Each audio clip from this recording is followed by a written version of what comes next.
Hello folks, it has been a week or so since we last touched on Dying Light the Beast, but just today we have indeed received our 4th update to date, as well as a recent interview with Dying Light's franchise director, where we have a comment or two regarding the Beast's future. We'll be covering it all in that order, as well as a little bit more, but as for today's patch notes, they do go as follows.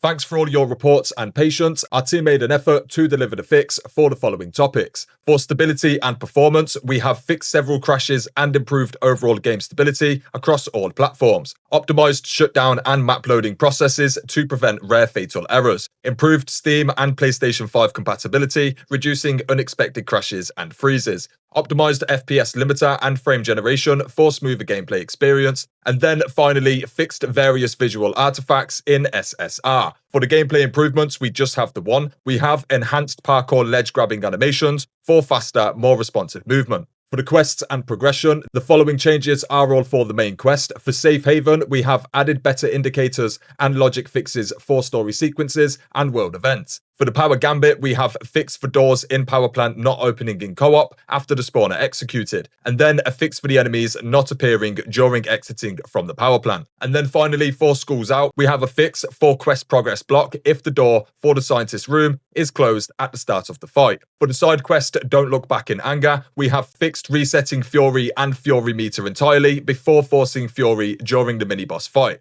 And then for the progression changes, we have fixed achievement unlock issues in co-op mode for the Good Samaritan, Glimpse into the Future, and We're Safe Here achievements. Improved co-op replication for doors, enemies, and quest events that previously resulted in soft blocking players. And then finally, we have fixed several blocked Tier 1 and Tier 2 hidden stashes. For the environment changes, we have fixed multiple world geometry issues, terrain gaps, missing occluders, and OOW spots, whatever that means. Improved lighting and rain effects in several locations, and then added missing environmental details, and then we just have mural in brackets right here. For the audio fixes, we have fixed music and combat themes getting stuck after mission failure, and then improved quest-related music transitions for smoother atmosphere flow. For the general improvements, we have fixed displayed weapon damage inconsistencies as well as upgrade damage values, fixed incorrect weapon definitions to address crafting discrepancies, fixed visible scroll position readjustment when transferring items between inventory and stash, added info about availability of shared progression on the public games/friends game list, and then finally improved selected translations in several languages.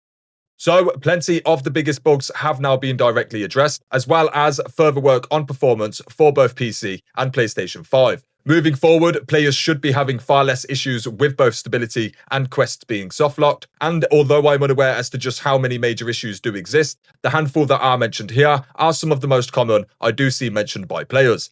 I've personally had no issues myself, other than the weapons damage not being stated correctly when upgrading weapons, but outside of this one issue and then 1 or 2 crashes within the past 3 weeks, everything else has been so minor, I've barely even noticed. This isn't the case for all players, and I do very much appreciate that, so please do keep leaving your issues in the comments below, as it is a very solid way for me to gain public opinion, and just helps further my general news coverage along. This is our 4th update so far, albeit the first 2 only addressed 1 or 2 issues regarding indoor rain, the day and night cycle, and some pre-order rewards that could not be redeemed. The 3rd was roughly the same size as this one, and brought along similar fixes, as well as changes to the zombie arm grabbing. That update was released on the 30th of September, so just 9 days ago, and today marks the 2nd major update for the Beast, being just 21 days after release. At this rate, we can expect a 3rd update sometime around the 1-month anniversary, which would be the 18th of October, so just 9 days away. Don't quote me on this, as it could be much longer, but for all intents and purposes, Techland do seem busy, so we can very much expect further updates just as soon as they are ready. Now, in other news, I did discover this interview released just today between Game Grin and Dying Light's franchise director. The entire interview is more or less about the team's journey throughout development, and I'll link the entire thing below for anyone interested, but for now, all we really want is this bit right near the very end, which would be this little snippet that goes as follows. The question was, considering Dying Light had so much post-launch support, will this latest entry receive similar? To which the answer was, our philosophy on long-term support hasn't changed. Right now, we're focused on delivering a high quality and stable launch, but if the community wants more, we will listen, just like we always have. Now, albeit brief, this does tell us a lot of things moving forward that previously weren't as concrete. Due to the beast's nature of being a DLC turned sequel of significantly smaller scale compared to its predecessors, it was very fair to question whether it would receive the same treatment as the first two games, being not only DLC and content updates, but also things like bounties and events all year round.